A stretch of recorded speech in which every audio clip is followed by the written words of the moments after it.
Hello, assalamu alaikum, welcome back to another video. This is Meraki today. Now we're going to talk about today combine hardware. We're going to talk about security, appliances, VPN, Meraki dashboard, how you're going to register your devices with Meraki dashboard, and how you're going to deploy everything before you even receive any physical Meraki device. Isn't that really good and awesome? Okay, this node is from July 2016 when I deployed Meraki MX 400, Meraki, what did I say, MS? Did I say MS? MX 400, which is a advanced enterprise firewall. We had the enterprise and advanced licenses as well. I deployed this device in London office and Paris office as well. I also deploy MS, which is a type of a switch, and I also deployed MR, which is a type of access points. So MX, MS, MR. Okay, what is the M? Meraki. What is the X? Firewall. What is the S? Switch. What is the R? Access point. But what is the R? You know, radio. I don't know. Okay, but R is basically access point. All right, we've got phones, we've got camera. So these are called combined devices. So when we are combining, meaning that we have devices that do kind of like a similar jobs. So when we combine them because we won't have those combined functionalities. So we want to have a firewall, we want to have switches, we want to have access points, we want to have phones, we want to have camera. All right, now you don't need the phones and the camera to be part of the combined. It's not compulsory, but combined devices are basically these two. You must have these two, and also the basically access points as well. So the combined device are these: firewall, switch, and access point. Now, non-combined devices, okay, or hardware, I would say, are basically single MX or a single MS or single MR. Right? Get GPO. Say GPO? Get PO, not GPO. Group policy. Get PO. This is the purchase order or purchasing order. Okay, so you log on into your dashboard and you claim your devices by registering them with serial numbers. And this is how you basically, when you log onto the dashboard, you're going to see exactly how you're going to log into the dashboard. It will be coming up here. So you basically register your device with a serial number. So each device will have a serial number. It will send you with an email with the serial numbers, and trust me, you can even populate everything before you even get the physical devices, okay, in the office. So you create network zones, configuration, domains, then add devices to the network you created. So the zone, like maybe like VIP, guest, COP, that's a zone. Domain configurations, Paris, London, Ankara, Istanbul, Mogadishu, whatever. Okay, you can pre-create, as I said, network devices before physically plugging them. That's how beautiful Meraki is, to be honest. Don't get me wrong, I don't work for Merakis. I'm not saying they 100% perfect, but I believe there are some really good stuff in the flexibility. You can create your whole network: London, Paris, Barcelona, Mogadishu, Ankara, Istanbul, Qatar, wherever, you know, office that you're in, or the country that you're in, or the network name that you're in. And you can pre-populate this one before you even receive the physical devices. That means you're ahead of time. Alright? Once they come in and you plug the MX, it will obtain IP address from DHCP by default from the ISP, alright? Or you can statically assign IP address via management interface using your laptop. So the Meraki will come with its own management interface. Remember the normal Cisco, the management, it will come with that, alright? And you can just basically assign IP address statically. How are you gonna get into the management interfaces and so on and so forth? You're gonna type this. So you basically reach local page by typing. So you get your laptop. So say here's the Meraki. You just basically get your laptop. I don't want to do it now because we're gonna do it soon anyway. So you get your console port, and basically suppose that's the management interface now, alright, and then you basically configure it, alright. So suppose that FA0 is the management interface or the console port, both you basically want it. So it's got a management interface and it's got console port as well, okay. So that's the management interface. Whack. So how do you basically get it? This is the HTTP, alright, wired.meraki.com or mx.meraki.com or any.meraki.com. Then you hit the enter. You are prompted with username, and guess what? The username will be the serial number of the device that you log into. That's how good it is. Then from there you can create network, clone network. You know, you can basically set in or most settings, copy it over. You can copy it over the setting as well. Some of the tabs, you've got the topology and network-wide topology, add devices to the network. If you add in, for example, Wi-Fi, wireless devices, wireless monitor, access point for wireless networks, switch monitor, switches for switch networks, phone monitor, phones for phone networks, cameras monitor, cameras for camera networks. On the dashboard, basically the dashboard allows you to access the logical group of devices. What are they? They are security appliances, switches, access point, system manager in an organization. It's a visual way of separating different sites within an organization, right? That's the logical group. Organization tab, you create network, for example, and then from there you go a list of inventory, licenses, firmware upgrade, summary, report, settings, administrators, and so on and so forth. You can delete a network in an organization, but make sure that you know what you're deleting, okay? Overview, but they remain the inventory. So if you delete from the organizational tab, they will still remain in the inventory. Later on, you can say, okay, remove it from the inventory, all right? Inventory. Organization, create network or a site, okay?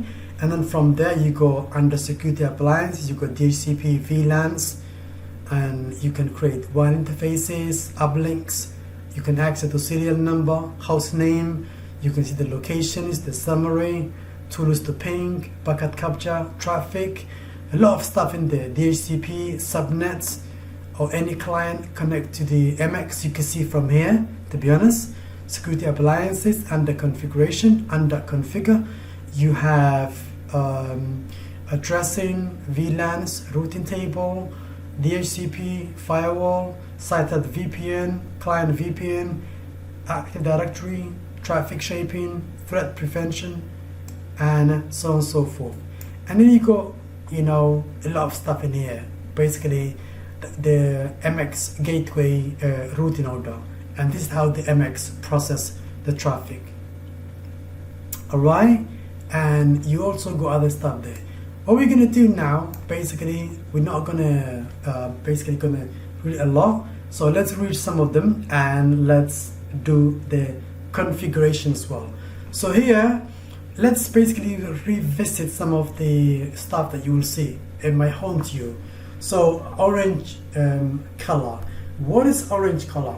So if you see the light on the physical ports, or on the light of the MX, for example, right, or the MS, okay, if the lights or the light stays orange, it means no WAN connection, or the devices have power, and nothing else, you know. So that means they have issues. Okay. Rainbow, I can see WAN, but you know, not connected yet. Solid green, all okay, good to go. So remember, orange, rainbow, and a green, right? So these three lights will tell you exactly what they are, you know, and you need to know them exactly. Otherwise, you may weigh the light, you may not know what the light is.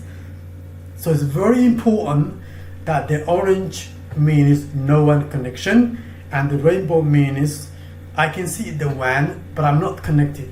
That means it could be the DHCP is not again an IP address. You're given the wrong, basically, you connect the wrong ISP, or the other side is not been configured. The service is not on the other side, or maybe something has gone wrong. Right?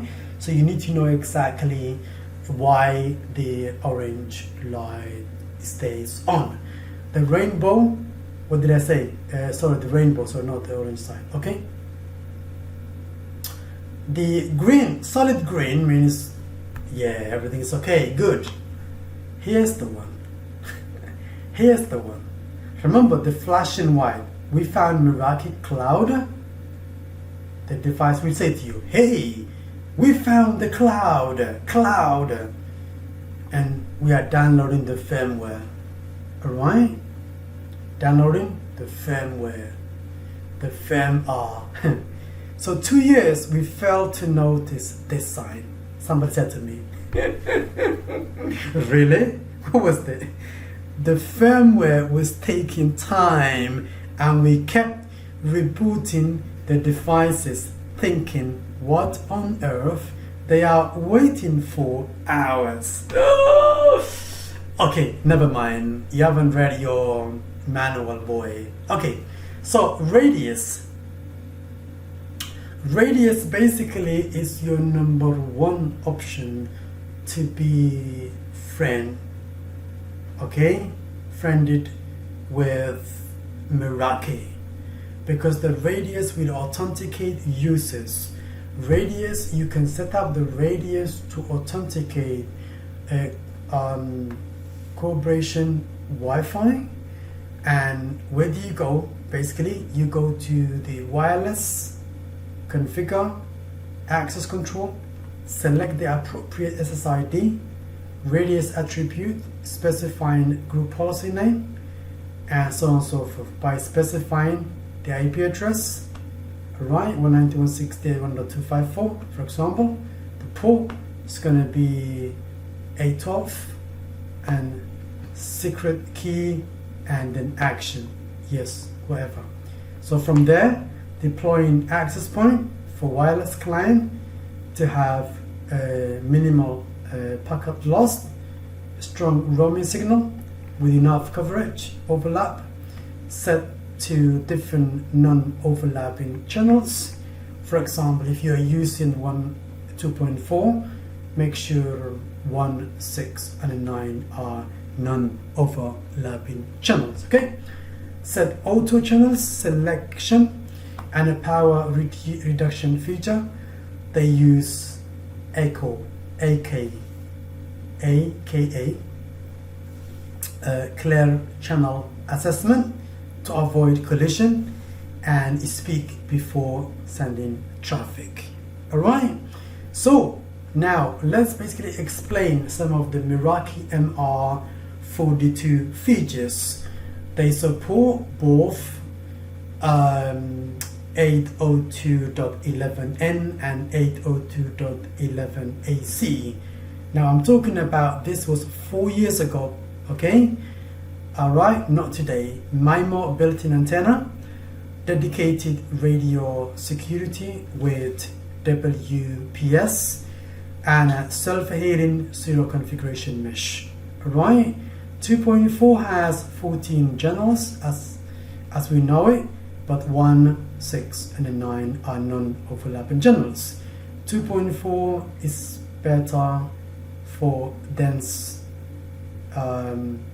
basically high density 802.111. I don't think it's not there. This is not right. I believe this is 5 gigahertz, not 2.4. That's the mistake. Okay, so 5 gigahertz has 23 channels and 20 megahertz each. Supports 11N and AC. The channels that you're basically looking at are 36, 40, 44, and 48 are the best channels. Now, let me tell you one absolutely good stuff. We have been suffering from DFS, dynamic frequency selection, and Meraki's. We were talking to Meraki's. We were talking to another company called what was that company? A middle company that we purchased from the devices.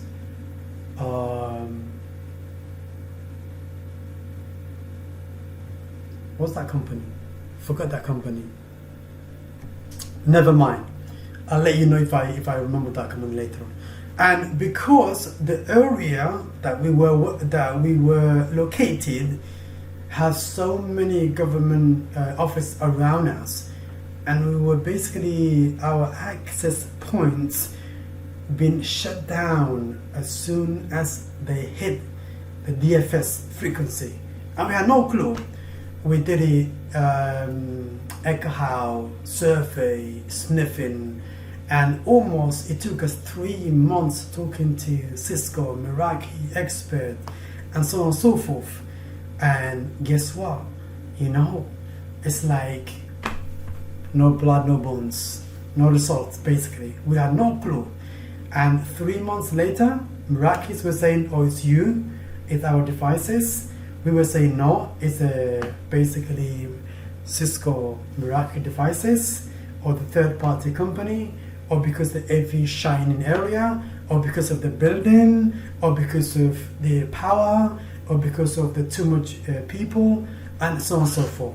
So 3 months, I have learned so much stuff, investigating channels, radios, frequencies, interferences, encryptions, just name it.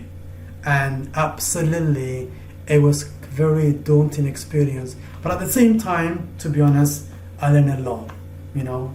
And from there, I basically, the first time I discovered NetShe, I mean, to be honest, I never used NetShe before. I discovered how useful it is and what it can tell you basically about wireless is enormous. Alright, so I think we talked about a lot theory here, you know. So basically, let's go into some of the configuration, and when we come back with the theory. We're gonna have a side-side. We're gonna have a side-side VPN as well,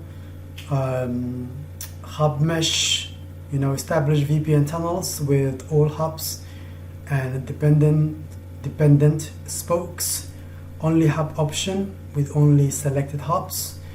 We're going to talk about a lot of stuff here, a lot of kind of like good stuff. Threat grid is a unified threat intelligence, malware analysis, where basically we're going to talk about a lot of stuff, you know, unify threat management, right?